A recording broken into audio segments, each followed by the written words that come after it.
Hi boys and girls, it's Captain Catalyst. I'm back. Today I'm going to show you how to draw birds. Now, here's one of my favorite birds. This bird is called a house finch. Now, in order to draw a bird, you have to know the bird's body parts. So, what's that part of the bird's? That's the beak. That helps the bird catch its food. And there's the bird's tail, wings. There's the bird's stomach, its back, and there's his head. Of course, birds have eyes, and birds have amazing eyesight. So we're going to draw a bird that's this size. Okay, so you need a marker.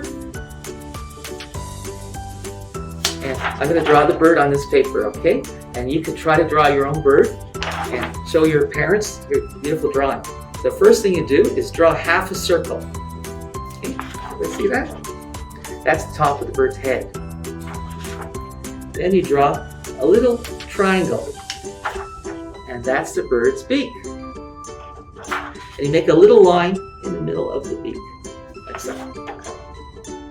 And then you make one of the bird's eyes, so the bird can see.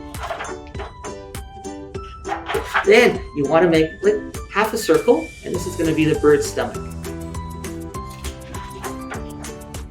Okay, and now we're going to make the bird's tail. So you have to make a rectangle. Do you guys know what a rectangle is? Here's a rectangle. And that's the bird's tail. Okay, and then we're going to make a triangle, and this is going to be the bird's wing on the side. See that, boys and girls?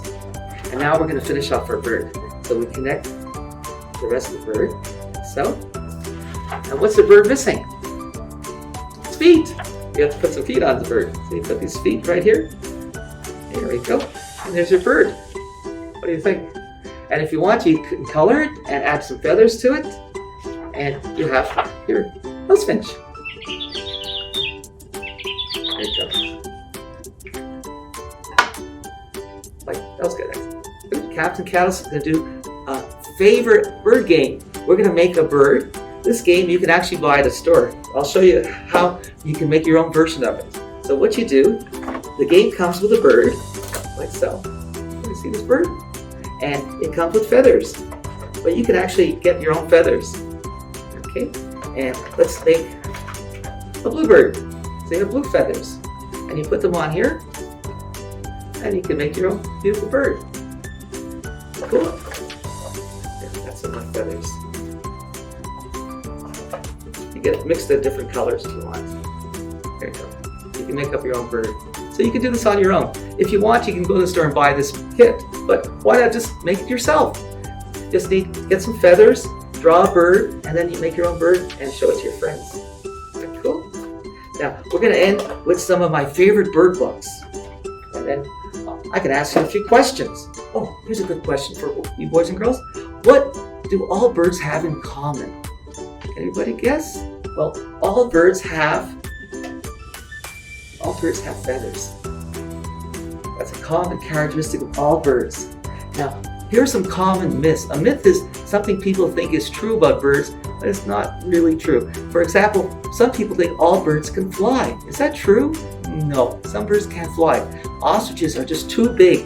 They're too heavy to fly. And there are some birds, like penguins, that can't fly, but they're very good swimmers. All right?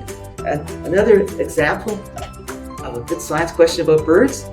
What else do all birds have in common? All birds have beaks to catch your food. All birds have a skeleton. There's another question. Do all birds make a nest? No, some birds don't make a nest. They use the ground. There's a bird called a killdeer. It lays its egg on the ground and doesn't leave it protected with anything. It just sits there, and they like to put their eggs on construction sites. So guess what happens? Sometimes their eggs get hurt by people stepping on them. And I found a killdeer's egg in a field, and I took it home to try to raise the killdeer, but it never hatched, unfortunately. The mommy and daddy abandoned the egg and they left it there. So some birds should learn how to make a nest. And there are birds like the cowbird. The cowbird, what it does, it lays its egg in another bird's nest.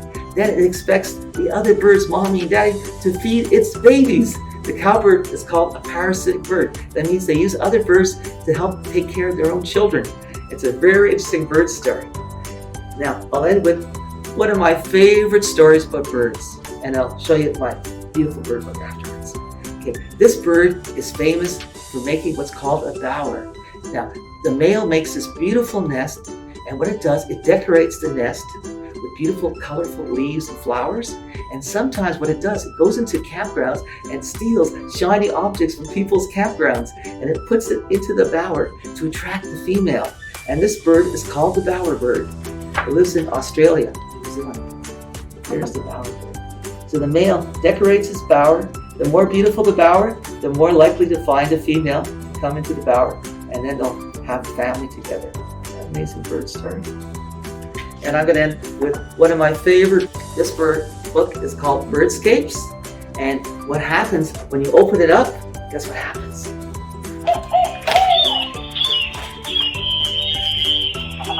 The Pacific rainforest.